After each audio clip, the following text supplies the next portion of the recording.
Don't ask me why I'm here, but here I am. Hello, everybody. It is Crazy Tom, and I'm here with another edition of Crazy Tom's What Drives Me Crazy here for this Thursday, April the 18th. And of course, this show is presented by CrazyTomShirts.com, where you can always find a shirt, as there's always a shirt for somebody and everybody at CrazyTomShirts.com. Go to the website and check them out. If there are any suggestions you have, you certainly can contact me through here, and I can certainly lead you through. And I may throw a special on here probably in the next week, so make sure you pay attention to that. Remember, CrazyTomShirts.com, where there's always a shirt for somebody, or in this case, everybody. Now, before I get to my show, which I'm going to talk about something baseball-esque, a very historic event that occurred on the other side of Pennsylvania 37 years ago today, I just want to say to everybody that I appreciate everyone's patience. Some of you may be aware that I'm going through a very difficult time right now, and I had a couple of terrible breakdowns over this past weekend.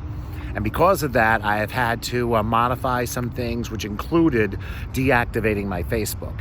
And probably for the better, because unfortunately it just seems like it has been more and more poisonous to me. And if I'm going to get back on the right track in things I'm doing in life and what I want to do, I can't overload myself with these anti-social media distractions. And there was a therapist on YouTube who actually said over the weekend as I was watching that social media is poison. And when I heard that, I mean, that hit me hard, because that's what really has taken away from a lot of the things I've been doing and has affected my quality of life, not just for myself, but for my family and the people around me. So thank you very much for your patience. You've got me on Twitter and Instagram and Gab as of right now at Crazy Tom Show. Make sure you follow me, and you can follow this show on YouTube. So just hit subscribe and tell your friends about it. So thank you again for your patience. And now on to the topic at hand. 37 years ago today, we all know what happened. We all know about the famous call of Harry Kalas saying, "Swinging a long drive." There it is, number 500, the career 500th home run for Michael Jack Schmidt. But I'll get to that in a moment.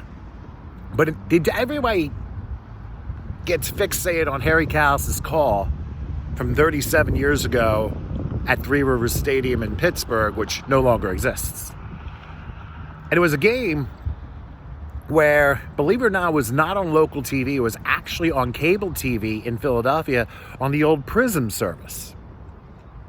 Now, as I looked at the starting lineup of that game, I noticed there were a couple former Phillies and a couple former Pirates who were in the lineup in that game. The pitching matchup was Bob Walk, whom you might remember Game 1 of the 1980 World Series. He started out, and the Phillies won that first game and eventually led to a 6-game victory over Kansas City for their first World Series championship in 98 years. Bob Walk started for the Pirates that game. On the other side for the Phillies, Carmen Get-It. That's Don Carmen. Yeah. He wore 42 back then, if I recall correctly. Of course, nobody wears 42 anymore because it has been officially been retired by baseball to honor Jackie Robinson, as we did back on Monday. Now, it was an interesting game because, of course, this was the year that during the offseason in 1986, the Phillies signed catcher Lance Parrish to a deal, and obviously it was one of the worst signings the Phillies have ever had, unfortunately, as I think he only lasted 2 years and he was kind of hurt.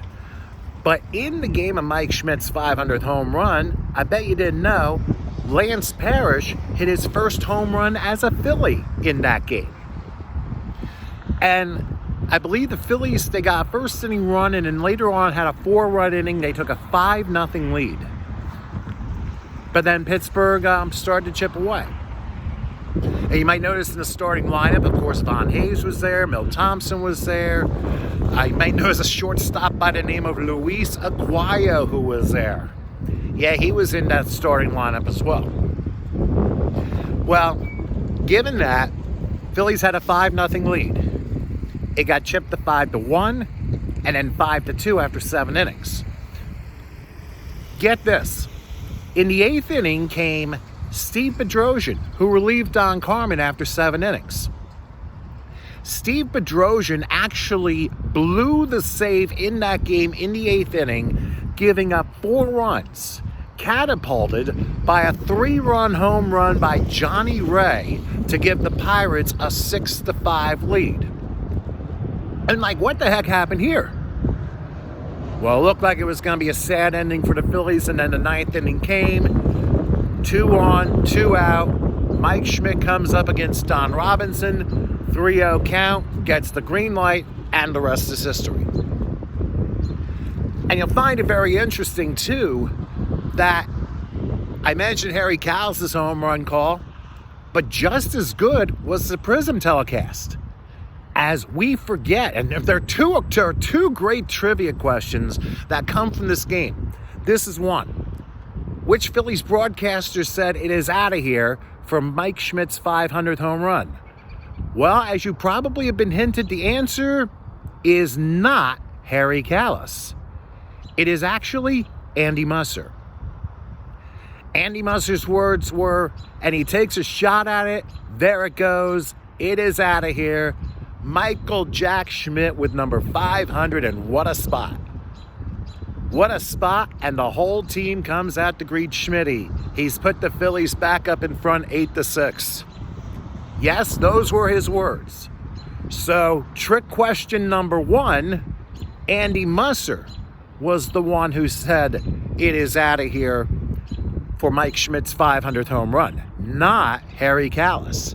And everyone says that was Callis' greatest call. I kind of agree, but I'm sure Brad Lidge had something to say about it when he struck. I forget who he struck. I think it was Eric Karros or something for the final out of the 2008 World Series, where he finally got to call a World Series championship. And I still say that's got to be his greatest call in all his years as a broadcaster, where, of course, sadly, he passed away 6 months later. Andy Musser left us a few years earlier than that, but Musser, remember, of course, with the Phillies, and of course he did some Sixers games in the mid to late 80s, including the 60-foot shot by Julius Erving in Dallas that won the game and broke a tie at the buzzer at the old Reunion Arena. So kind of had to throw those bits for you. So not only was Bob Walk, former Philly, on the Pirate, well, there was a former Pirate in the Phillies starting lineup. You may remember Mike Easler batted 5th behind Mike Schmidt in the starting lineup that day at Three Rivers Stadium. Now, Easler did not play the whole game. I believe he was lifted for a pinch runner at the time, and that guy was Chris James. And Chris James happened to be on the on-deck circle when Mike Schmidt hit his 500th home run. Don't mind the camera shaking a little bit, because I am actually getting a little freezing cold with the way things are going right now.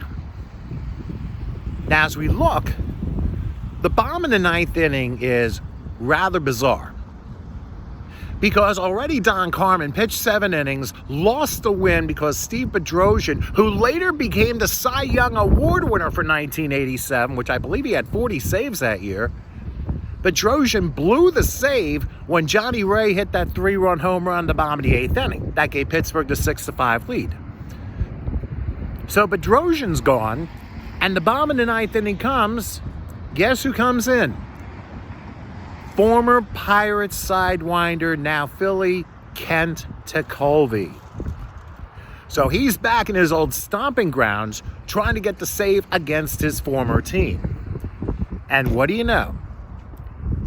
He had an interesting bomb in the 9th to deal with as well, because some legendary names happened to be in that bomb of the 9th scheduled to bat lineup that the Pirates had.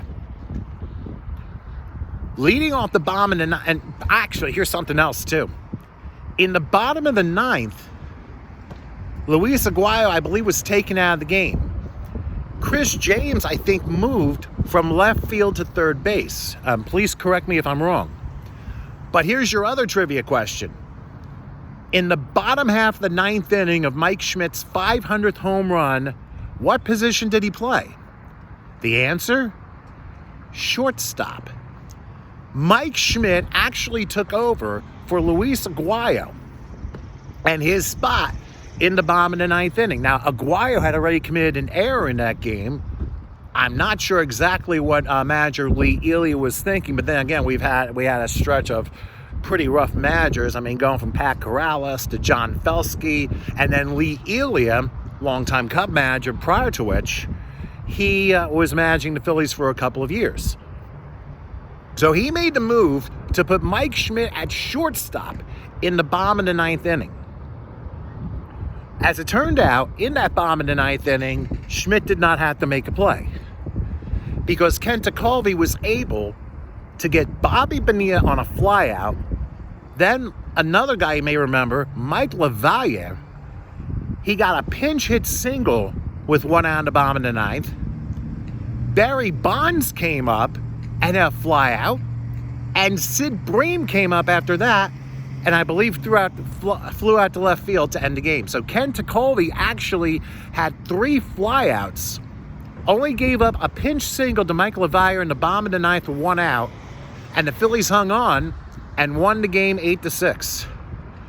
But when I noticed on Baseball Reference, there looked to be something a little bit even more peculiar.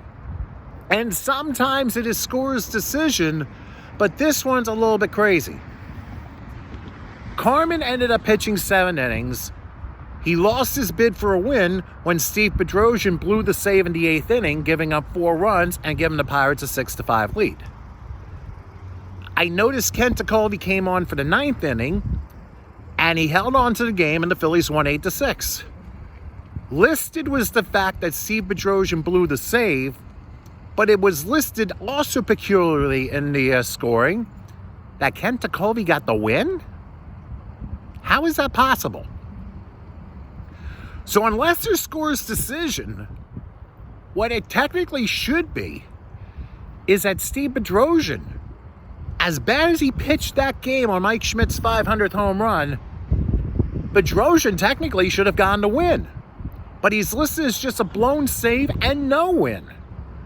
And the scorers gave the win to Kent Tekulve, even though he came in the bottom of the 9th inning with a 2-run lead, only gave up a 1-out hit.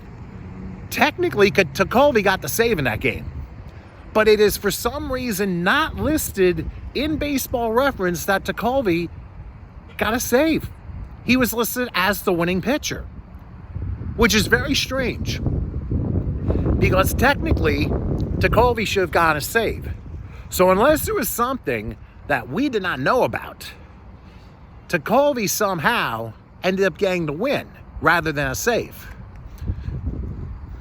Those of you baseball historians, you can also contact me and explain exactly what happened, but for some odd reason, Tekulve got the win and not the save. Now, in order to get a save, of course, you have to come in when the winning team is up by 3 runs, or you come in with the tying run being in the on-deck circle. So in the case, let's just say this on Tuesday. On Tuesday, Ranger Suarez pitched a gem of a game, ended up pitching a complete Game 7 hit shutout. Now, the Rockies loaded the bases with 1 out in the 9th, and the Phillies were up 5-0, which meant the tying run moved into the on-deck circle, so if Rob Thompson wanted to lift Ranger Suarez, whoever came in would have been eligible to get a save because of that situation. The only other way to get a save was basically the new guy, Punto, who came over after Connor Brogdon got designated for assignment. I believe it was the 4 or the 5 starter, I think, for Spencer Hoffman, Tillman, whoever it is, that's some Spencer kid. He went 5 innings in the game against Cincinnati. And then Pinto came in, or is it Punto, whoever it is. One of those, it's an I or a U, I don't know which. He came in and pitched the last 4 innings of the game. Phillies won, and as it turned out, he got a 4-inning save. As long as you win, as long as you are in the game while your team is winning, regardless of what the score is, if you pitch the last 3 innings or more of a game, you get a save regardless of what the score is. As long as the other team doesn't tie you, it counts as a save. So it's very peculiar to me that Tekulve got the win and not a save. And that's another question that's going to be scratching my head. Because upon doing this research this evening, it really made me wonder if maybe there was a little bit of an exemption that the official score gave. Now, those scores could be trusted more than today's scores because anything borderline, they're going to give the batter a hit. Even though, hey, you're a professional fielder too. You got to field your position. So anything close, you got to be tough and give an air. But that really makes this game, April 18th, 1987, a more bizarre game than you might realize. The two crazy trivia questions and trick questions. Number one, who said it's out of here for Mike Schmidt's 500th home run? It was Andy Musser and not Harry Kalas. And the second question, after Mike Schmidt hit his 500th home run, where did he play to start the bottom of the ninth? It was shortstop. So a lot of crazy things to figure out here. It was a game that featured future superstars. Barry Bonds, of course, before his head grew. Bobby Bonilla, who, before everyone's gone from this earth, he'll probably still be getting paid by the Mets annually somewhere in his grave. And then, of course, you had Sid Breen, who beat his old team to end the 92 League Championship Series. That dramatic finish in Atlanta where the Braves scored 3 runs and won 3-2 over Pittsburgh to win their second straight pennant in incredibly dramatic fashion, but lost to Toronto in the World Series. You think about all these past names, and it's really amazing when you think about it. You go back and you're like, oh my goodness, I didn't realize we had him. Yeah, we did. So the cliff notes for this game. You had Bob Walk, a former Philly, who started that game for Pittsburgh. You had Lance Parrish, who hit his first home run as a Philly in that game. You had former Pirate Mike Eastler, who was in the starting lineup behind Mike Schmidt batting fifth. You had Steve Bedrosian, who blew the save, but later went on to win the Cy Young Award that year. You had Mike Schmidt, who hit his 500th home run, but he also played shortstop in the bottom of the ninth. Now, mind you, Mike Schmidt hit his 499th the day before in Pittsburgh. So there was obviously more than 24 hours of anticipation. And the game, of course, at the time it was Channel 29 who had the Phillies games. Well, that game was on Prism. The old Prism. Who would have believed that? And it's truly amazing when you think about all these caveats. Where are they now? What have they done with their baseball careers? And how on earth did all this happen?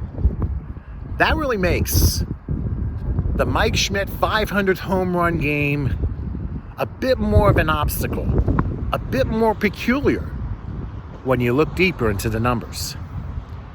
And how funny it is, that was Mike Schmidt's 5th homer of the year when he hit his 500th. He ended up hitting 35 in 1987, but that was the last year he would hit over 30 home runs. Because after that, he got hurt in 88, and in 89, his body couldn't give anymore. As he only had 12 homers in 88 and only 6 in 1989, ending with 548 career home runs. But the takeaway from this, Harry Kalas had probably his greatest call with Mike Schmidt's 500th. At the same time, so did Andy Musser. Certainly a day 37 years ago that no Phillies fan or baseball fan will ever forget. And even now looking deeper, makes it even more the interesting game that it was. With that said, that's it for another edition of Crazy Times, What Drives Me Crazy. As I said, I have unplugged from social media for a little while. Not sure exactly what I'm going to do, but you can still get me Twitter, Instagram, and Gab at Crazy Tom Show. Also, subscribe to my show. You know I'll be coming up with shows whenever I can. It may not be as often as I did the last couple of weeks. Then I have to get myself straight, and I want to focus on doing things where I can excel at and not have these easy distractions get the best of me and help improve my quality of life for myself, my family, and again, for everyone around me. Again, we're being presented by CrazyTomShirts.com. Remember, there's a shirt for everyone at CrazyTomShirts.com, so make sure you check my website out, and you can always reach out to me if you need any help in regards to a shirt. Thanks for watching, everybody. Hope you're enjoying your Thursday night and enjoy the weekend coming. Tomorrow I will not do a show because I have some paperwork to take care of for CDL recertification, so I'm going to be away for that. And then Saturday I'm doing a broadcast in DC for another network. So please enjoy your weekend and join me next time for another edition of Crazy Tom's What Drives Me Crazy. And before I get crazy, where my hand gets to, I'll fall off because it's gone so freezing cold. I thank you guys for watching and for your support and understanding, and hope to see you guys next time.